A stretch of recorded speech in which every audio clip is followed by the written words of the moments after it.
আজ পবিত্র রাখি বন্ধন উৎসব বা রাখি পূর্ণিমা। রাখি বন্ধন উৎসব বা রাখি পূর্ণিমা ভারতীয় উপমহাদেশের একটি উৎসব। এই উৎসব সৌভ্রাতৃত্বের প্রতীক। কবিগুরু রবীন্দ্রনাথ ঠাকুর এই উৎসব সকল ধর্মের মানুষের মধ্যে ভেদাভেদ ভুলে এক হওয়ার ডাক দিয়ে প্রচলন করেন। এটি সকল ভাই ও বোনের মধ্যে প্রীতিবন্ধনের উৎসব। হিন্দু, বৌদ্ধ, জৈন, শিখরা এই উৎসব পালন করে।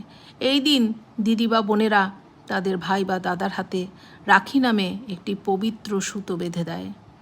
এই রাখিটি ভাই বা দাদার প্রতি দিদি বা বোনের ভালোবাসা ও ভাইয়ের মঙ্গল কামনা এবং দিদি বা বোনকে আজীবন রক্ষা করার ভাই বা দাদার শপথের প্রতীক।